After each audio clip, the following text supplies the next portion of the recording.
Mission Kashmir film तो आपने देखी होगी। आज हम बात करने जा रहे हैं मिशन साउथ की।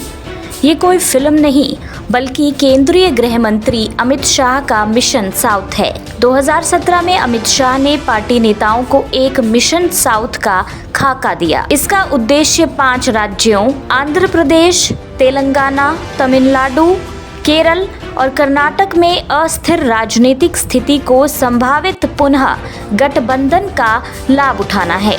पिछले कुछ वर्ष में एक मजबूत आरएसएस नेटवर्क बनाया गया है और ये योजना को आगे बढ़ाने के लिए स्वाभाविक मंच बनेगा। रणनीति ये थी कि अन्य पार्टियों से स्थापित नेताओं को लाया जाए, साथ ही पार्टी के कुछ अपने नेताओं को दूसरे राज्यों से लाया जाए। लोकप्रिय फिल्मी सितारों को शामिल किया जाए, यहाँ तक कि स्थानीय पार्टियों को भी तोड़ा जाए। केरल की बात करें तो केरल राज्य में 26% मुस्लिम और 18% ईसाई मतदाता हैं, जो पिछले 2 लोकसभा चुनाव के नतीजों को निर्धारित करने में महत्वपूर्ण रहे हैं। अमित शाह ने हिंदुओं और ईसाइयों को लुभाने में पहला कदम उठाने की कोशिश की है। केरल में सायरो मलाबार चर्च विवाद आप देख ही सकते हैं।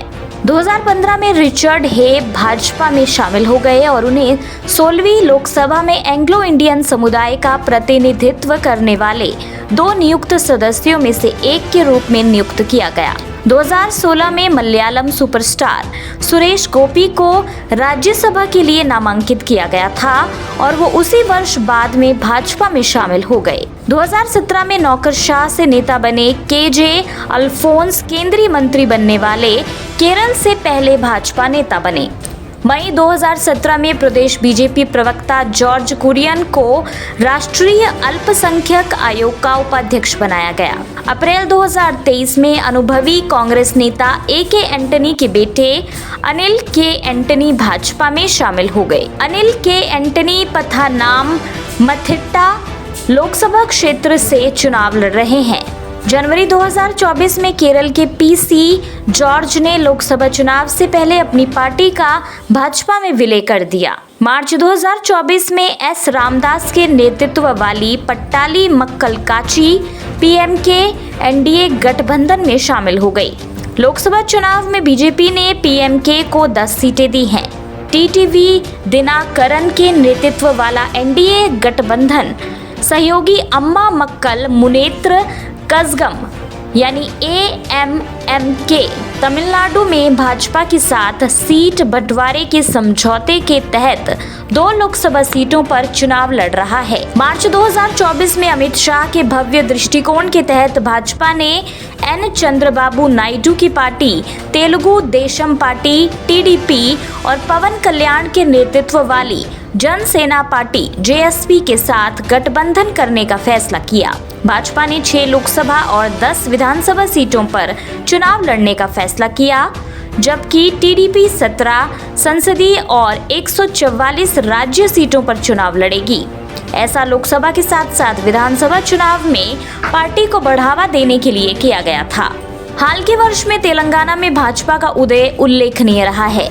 2018 के विधानसभा चुनाव में पार्टी को 10% वोट शेयर हासिल हुआ था। इसके बाद 2019 के लोकसभा चुनाव में बीजेपी ने 17 सीटों पर चुनाव लड़ा और 4 सीटें जीतकर कई लोगों को चौंका दिया।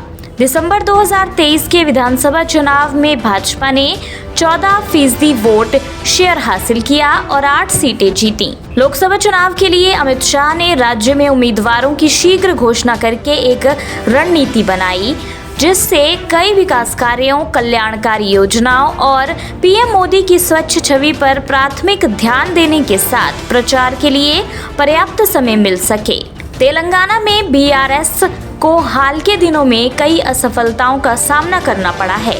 हाल के विधानसभा चुनाव में पार्टी की हार से आंतरिक अशांति पैदा हो गई है।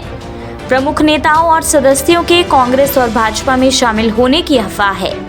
दिल्ली शराब घोटाले में कविता की गिरफ्तारी और कई अन्य नेताओं के भ्रष्टाचार के आरोपों और हाल के फोन टैपिंग मामलों ने बीआरएस की स्थिति को और कमजोर कर दिया है। भाजपा इस समय राज्य में कांग्रेस विरोधी मतदाताओं पर निर्भर है। मार्च 2024 में पूर्व सांसद गोडेम नागेश आदिलाबाद और सीताराम नाइक वारंगल पूर्व विधायक जलागम वेंकट राव, खम्मम और शानापुड़ी सैदी रेड्डी सहित कई वरिष्ठ बीआरएस नेता भाजपा में शामिल हो गए।